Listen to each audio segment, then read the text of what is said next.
My name is Tim Murphy. I'm the head football coach at Harvard. I've been the coach here for the last 25 years. What's the best piece of advice you can offer a student athlete looking to play football in college?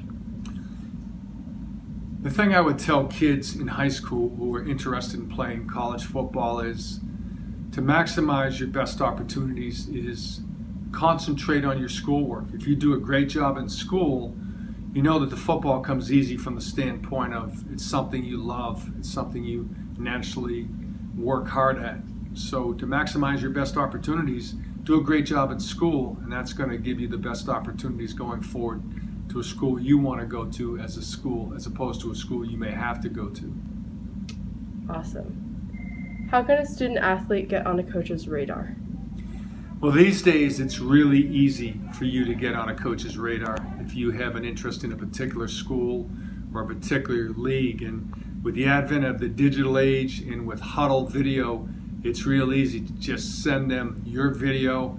In about a half hour, you could set it up to send it to 20, 30 different coaches just at the touch of a button. So utilizing your huddle video, your highlight film, your high school film, which is critical for college coaches to review. It's very simple to do, and especially with kids so digitally inclined these days.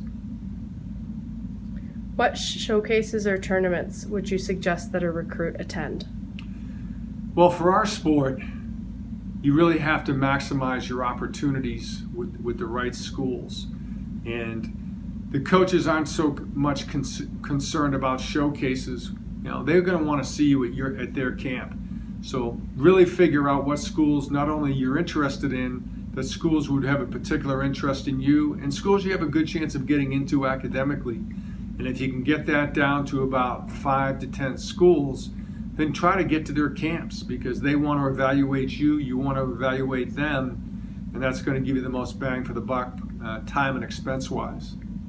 Great. How can a recruit prepare to play at the next level? I think the best way to prepare to play at the next level is to really concentrate on the most important things: academics, athletics, and social life in that order. And I think if you do that, once again, you're going to give yourself the best chance to prepare. If you're a very good student, that's going to open doors for you. If you happen to be a very good student who's also an outstanding football player, you know, that's going to create the best possible opportunities. What's the funniest thing you've ever seen happen on the field?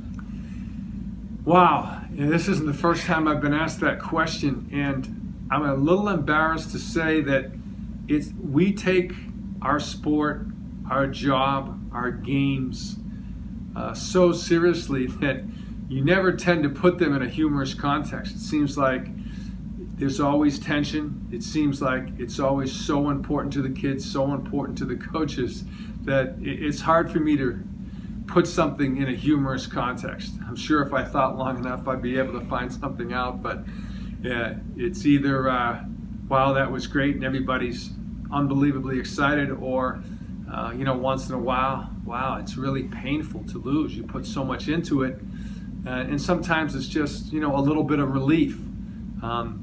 But I can't think of humor in that context right now. Now, a lot of off-the-field stuff, but not necessarily on the field. Does the team have a pregame ritual?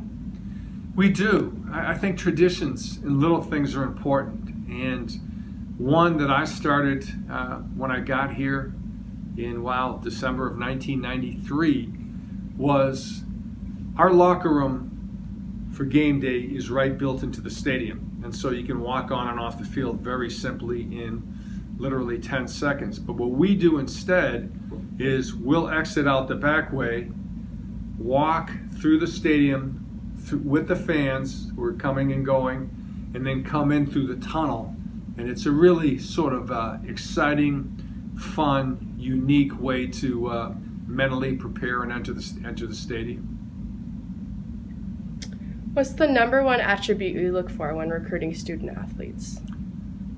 Character, for sure. Character is the number one attribute we look for. And not just in terms of someone who's going to represent their community and their family well, which is very important, but character in the context of grit, We're looking for kids with that sort of self-motivation, great work ethic, and resiliency that I call grit. Though that is a hugely important intangible, I think, in athletics in general, and certainly in our very tough, rugged sport of football. And last question, what's something that surprises student athletes when they get to college? I think so many kids who come to student college, who come to Harvard or whatever school, whatever league they end up in, is just the amount of work, the time management that you have to develop to be successful. And I think it's a little overwhelming at times when initially they find out how much goes into a practice week. And there's a 20-hour rule, as we know, with the NCAA, which I think is very important. But when you consider how you're walking back and forth from the dorm, if you consider sports medicine and the little things you have to do, quite honestly and frankly, it's a lot more than 20 hours. And just balancing that academic and athletic mode and load, and then still find time to have a social life. I tell our kids all the time, listen, you guys got a lot of work to do and you have to prioritize. When you're on this side of the river, you're thinking all football. The minute you exit the locker room and you cross the Charles River to go to campus, you should really focus on that aspect. But I also talk to kids about make sure you carve some time out for fun. Going to college is supposed to be fun. You've got to have fun and great memories in that respect. So find your time to do that as well. Awesome. Thank you, Coach Murphy. Thank you.